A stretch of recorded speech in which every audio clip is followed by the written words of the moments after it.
Hello guys, मैं हूं विजय और आप देख रहे हैं आपका अपना यूट्यूब चैनल विजय सर। दोस्तों, आज की इस वीडियो में हम सॉल्व करने वाले हैं आज 3 मार्च 2025 को हुआ क्लास 10th अंग्रेजी का पेपर। तो चलिए वीडियो की शुरुआत करते हैं। वीडियो शुरू करने से पहले यदि आप हमारे चैनल पर नए हैं तो चैनल को सब्सक्राइब कर लीजिए। ऐसे ही सॉल्व पेपर आपको मिलते रहेंगे। चलिए शुरू करते हैं। पहला क्वेश्चन एक आपका पैसेज है। पैसेज आप पढ़ लेंगे और मिला लेंगे। हम सीधा चलते हैं क्वेश्चन में। पहले पैसेज का पहला क्वेश्चन है, in which class did Gandhi travel in. तो ये आपके पैसेज में है थर्ड क्लास, तो पहले का आंसर होगा थर्ड क्लास। दूसरा क्वेश्चन है, who came to meet Gandhi ji at Mumbai railway station. इसमें आपका होगा लॉट्स ऑफ पीपल। तीसरा क्वेश्चन है, which countries man and women went into Gandhi's compartment. तो ये होगा अमेरिका।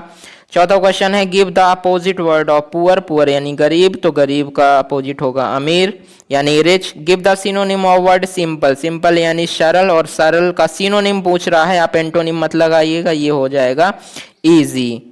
अब चलते हैं नंबर 2 पैसेज में। नंबर 2 पैसेज भी एक पैसेज है जिसमें आपको 5 क्वेश्चन रहेंगे। सीधा हम क्वेश्चन पर चलते। क्वेश्चन है हमारा, हु वॉज अल्फ्रेड नोबेल। इसका सही आंसर होगा option number C, Swedish chemist. दूसरा क्वेश्चन हमारा, what did Alfred Nobel introduce. तो ये होगा option number B, form of nitroglycerine.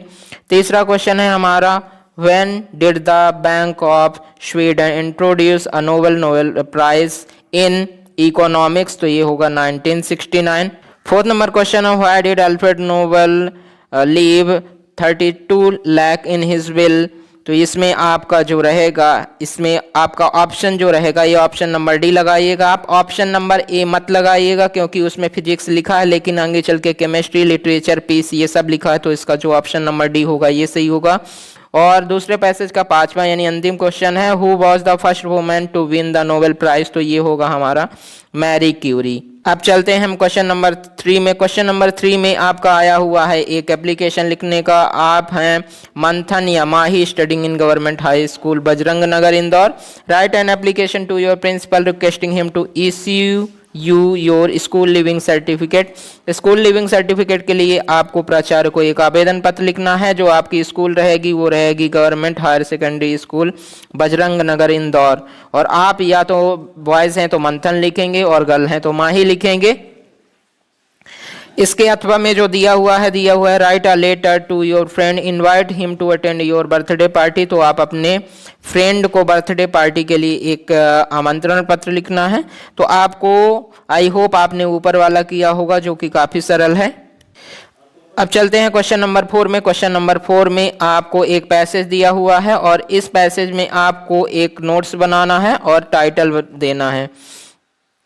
First number में आपको नोट्स बनाना होगा, दूसरे नंबर पे आपको टाइटल देना होगा। इसमें आप टाइटल क्या बना सकते हैं, चूंकि आप पैसेज पढ़ेंगे तो इसमें बताया गया है कि कैसे एक स्टूडेंट के लाइफ में स्टडी और जो गेम है दोनों ही बहुत महत्वपूर्ण रखते हैं।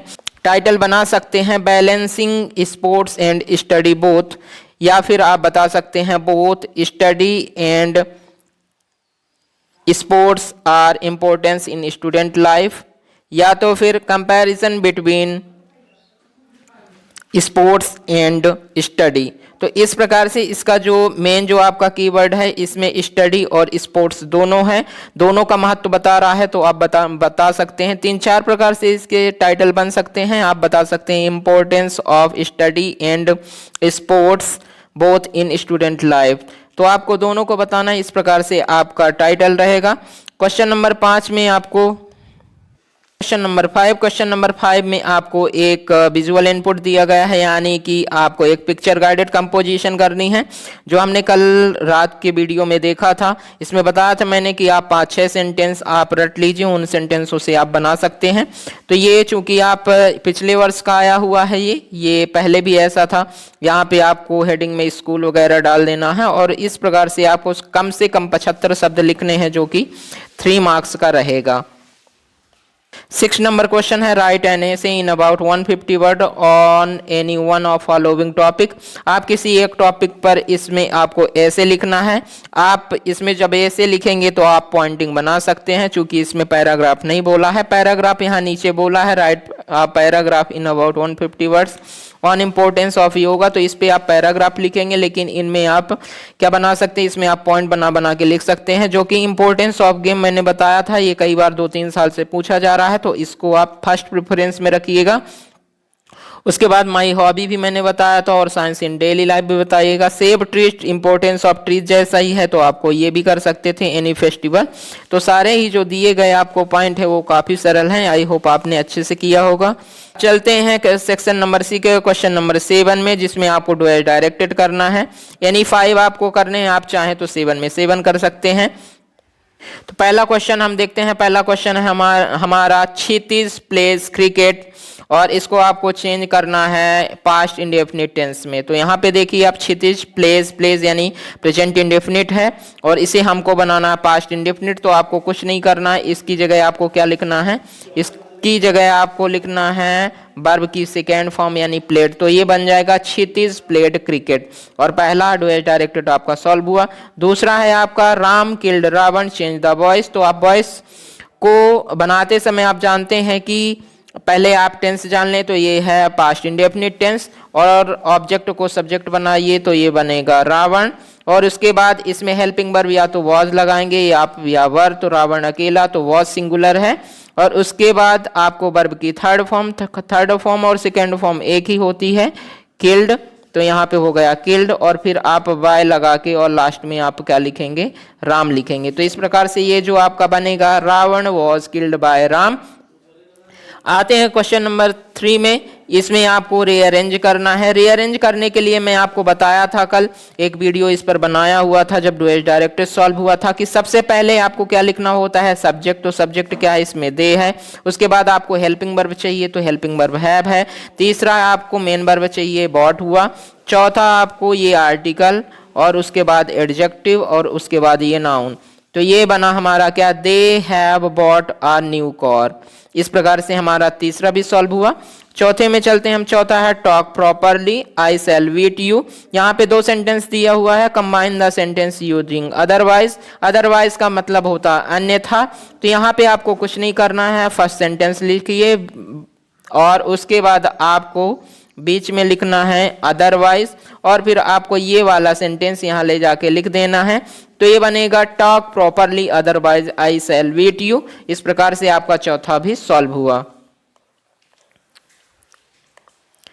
डुअल डायरेक्टेड का 5वां क्वेश्चन है, to find error in others is easy, और इसमें आपको बिगनिंग विद इट करना है। ये कल के वीडियो में मैंने कई सारे बताए थे, जो कि वही सेम का सेम आ गया है। इसमें आपको क्या करना है, इट से शुरुआत करनी है। तो कुछ नहीं, आप यहाँ पे लिखिए इट, फिर उसके बाद मैंने बताया था कि ये वाला सेंटेंस लिखिए, इट इज ईजी।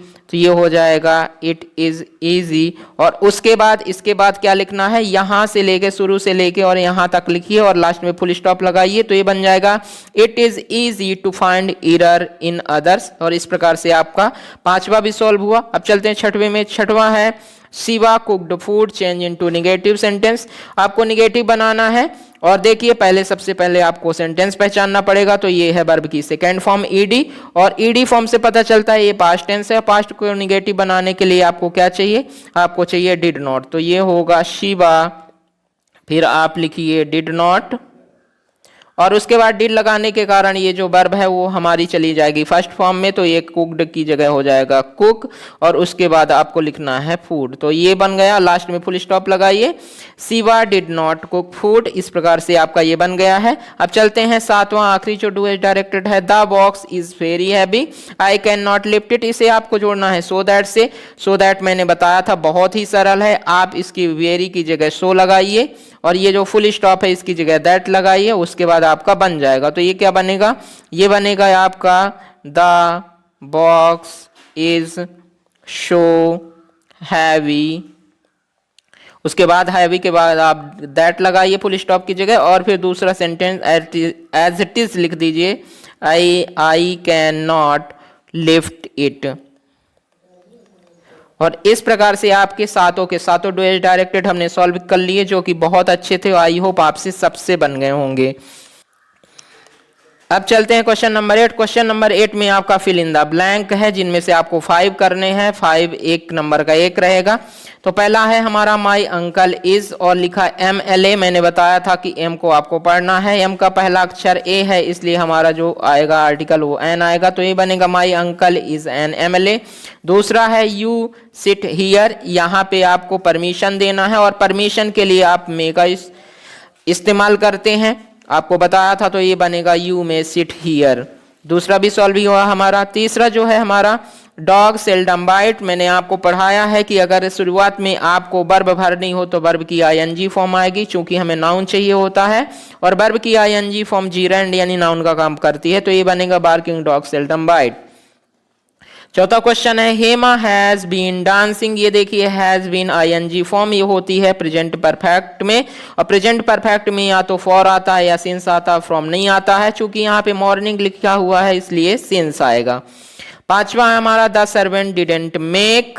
अब यहाँ पे निगेटिव है, निगेटिव के लिए जनरली एनी होता है लेकिन एनी है नहीं, तो हम टी को काउंटेबल नहीं है तो मेनी नहीं आएगा। और ये जो लिटिल है अनकाउंटेबल के लिए होता है लेकिन ये बहुत थोड़ा है तो ये नहीं आएगा, इसमें आएगा much. The servant didn't make much T, यानी सर्वेंट ने ज्यादा चाय नहीं बनाया है। अब चलते हैं छठवें नंबर में। छठवां नंबर हमारा there is life there is hope, यानी कि लाइफ है होप है, तो यानी इसमें क्या बनेगा, इसमें बनेगा एज लॉन्ग एज, जब तक आपकी होप है तब तक लाइफ है, तो इसमें as long as there is life there is hope, तो इसमें ना तो इफ आएगा और ना ही अनलेस आएगा। आखिरी फिल इन द ब्लैंक सातवां जो है Mohan is sitting Ram and Shyam. ये प्रीपोजिशन भरना है आपको, जब दो के बीच में भरना होता है तो आपको बिटवीन भरना होता है। इस प्रकार से हमारा फिल इन द ब्लैंक भी सॉल्व हुआ। अब चलते हैं क्वेश्चन नंबर 9 में। क्वेश्चन नंबर 9 में आपको एक एक्सट्रैक्ट दिया हुआ है आपके चैप्टर का, और मुझे लगता है ये जो है ये है मिचबिल द ऑटर से, आपने कहानी पढ़ी होगी। सीधा हम क्वेश्चन पे चलते हैं। पहला क्वेश्चन हमारा द ऑथर ट्रेवल्ड इराक, आपको ये लगाना है। When did the author travel कब, तो ये होगा 1956। The author wanted to keep an otter instead of a dog. ये प्रीवियस ईयर में भी पूछे गए क्वेश्चंस हैं, एक्सट्रैक्ट है। आई होप आपसे बन गया होगा, इसे ढूंढना भी बहुत सरल था। इन तीनों के जो आंसर हैं वो आपको आपके पैसेज में मिल गए होंगे। अब चलते हैं क्वेश्चन नंबर 9 का बी है। इसमें भी आपको एक एक्सट्रैक्ट दिया होता है जो पोएम का रहता है, और ये भी 3 नंबर का होता है, और आप जब पढ़ के पता करेंगे तो आपको पता चल जाएगा कि ये है द कस्टर्ड ड्रैगन से। चलिए सीधे क्वेश्चन आंसर पे चलते हैं इसके। का पहला क्वेश्चन है who is the poet of the above extract. इस एक्सट्रैक्ट का पोएट कौन है, तो ये है ऑग्डेन नैश। आपने अच्छी तरह पढ़ा होगा। हुम डिड बेलिंडा टिकल, बेलिंडा किसको टिकल करती है, तो कस्टर्ड द ड्रैगन, आपने अच्छी तरह पढ़ा है। दे ऑल सैट लॉफिंग, ये वर्ड आपको भी मिल जाएगा आपके एक्सट्रैक्ट में। तो इस तरह से हमारा जो है दूसरा एक्सट्रैक्ट क्वेश्चन नंबर 9 का सॉल्व हुआ। अब चलते हैं क्वेश्चन नंबर 10 में। क्वेश्चन नंबर 10 में आपको 4 ऑब्जेक्टिव टाइप क्वेश्चन है, इसमें आपको एक आंसर लगाना है। पहला है हमारा हु वॉज लेंचो, लेंचो कौन था, पोस्ट मास्टर नहीं था, पोस्टमैन नहीं था, डॉक्टर नहीं था, कौन था, पीजेंट था, तो लेंचो एक पीजेंट था, आपको ये आंसर लगाना ऑप्शन नंबर सी। दूसरा क्वेश्चन हमारा 10th में in South Africa is summer day नहीं, ऑटम डे हाँ, रेनी डे नहीं, विंटर डे नहीं, तो इसका जो होगा ये ऑटम डे आएगा। तीसरा जो हमारा क्वेश्चन है monthly account of the baker were recorded on a notebook नहीं, the main door of house नहीं, सम बॉल इन पेंसिल ये सही है, द डोर ये भी गलत है। क्वेश्चन नंबर 10 का आखिरी ऑब्जेक्टिव चौथा है the main crop of Coorg. इस कुर्ग में किस चीज की खेती होती है, क्या क्रॉप है फसल, तो वहां की है कॉफी। टी या सम में है, बनाना नहीं होगा, वीट नहीं होगा, तो इसका जो चौथे का दूसरा आंसर कॉफी एकदम सही आंसर है। अब देख लेते हैं हम थोड़ा सा क्वेश्चन नंबर 11 में आपको Any6 करना है, 2 नंबर के रहेंगे, 30 शब्दों में लिखना है आपको। पहला क्वेश्चन है what did Lencho hope for, Lencho ने किसकी आशा की थी, तो आपको बताना था रेन की, ये आप लिख देंगे। Where did the ceremony take place, can you name any public building in India that made of sandstone. Ceremony कहाँ लगी ये आपको बताना है, और कौन सी बिल्डिंग है इंडिया में, तो आपको बता देना है, जामा मस्जिद वगैरह। What made the women in the control centre look at the narrator strangely, कैसा देखती है, ये आपको बताना है क्यों देखती है। चौथा है Anne says teachers are most unpredictable is Mr Keesing unpredictable how, ये भी आपने अच्छी तरह से पढ़ा है और लिखा आया था मैंने। What does a jackfruit like appearance mean? Jackfruit like appearance mean का क्या मतलब होता है? तो आप fat and plump appearance जानते हैं आप। Why does Balli stand up on the seat? What does he see cow now? तो ये आपका बल्ली वाले से, बल्ली कन्नन वाले से, मैडम राइड्स द बस। फिर उसके बाद सातवां जो है what did the Buddha do after he had attend enlightenment, उनके बाद उन्होंने क्या किया? तो उन्होंने प्रीच दिया।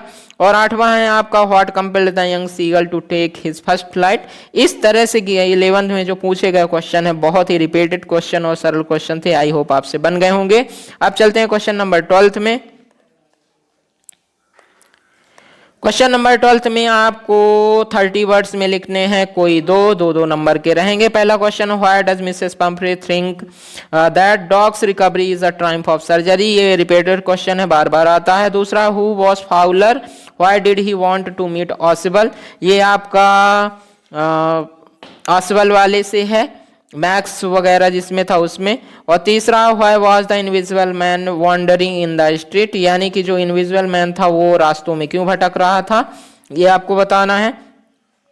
क्वेश्चन नंबर 13, ये भी 30 वर्ड का रहेगा, ये आपका पोएम का रहता है, इसमें से आपको 2 लिखने हैं। पहला क्वेश्चन है what does fire and ice stand for in the poem, और दूसरा, how does the poet suggest that you identify the lion and tiger, कैसे आप पहचानेंगे लायन और टाइगर में, ये आपका how to tell wild animal वाले का है।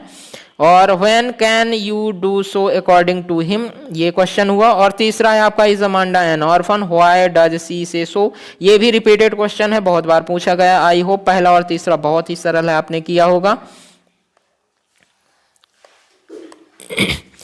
14 नंबर जो क्वेश्चन है ये 75 वर्ड्स में आपको लिखना है किसी एक पर। पहला क्वेश्चन है आपका, how does Mandela hunger for freedom change his life, किस प्रकार से मंडेला की भूख ने उनकी लाइफ चेंज की, ये।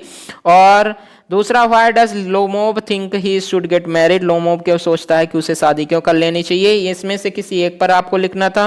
15वां जो है क्वेश्चन आपका, answer the questions in about 75 word, इसको भी आपको 75 शब्द में लिखना, किसी एक पर 3 नंबर का रहेगा।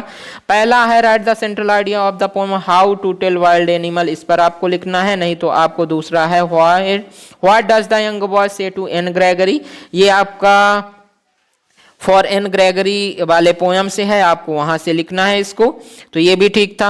अब चलते हैं क्वेश्चन नंबर 16 और आखिरी question, answer the following question in about 75 word का, ये भी है, किसी एक पर आपको लिखना है। पहला क्वेश्चन है what was the cause of Matilda ruin, how could she have avoided it, बहुत बढ़िया क्वेश्चन है, 2 बार रिपीटेड है। और दूसरा क्वेश्चन है why does the marriage not take place, और ये वाला है आपका भोली वाले चैप्टर से, तो ये भी बहुत अच्छा क्वेश्चन था। तो गाइज इस प्रकार से हमने आज सॉल्व कर लिया है, आज 3 मार्च 2025 10th इंग्लिश का पेपर। आई होप आप सभी से बन गया होगा। अगर वीडियो पसंद आया है तो वीडियो को लाइक करें, कमेंट करके जरूर बताइएगा कैसा लगा आपको। तो गाइज चैनल को सब्सक्राइब करना मत भूलिएगा, ऐसे ही अमेजिंग वीडियो के लिए। मिलते हैं अगले वीडियो में, तब तक के लिए बाय बाय, नमस्कार।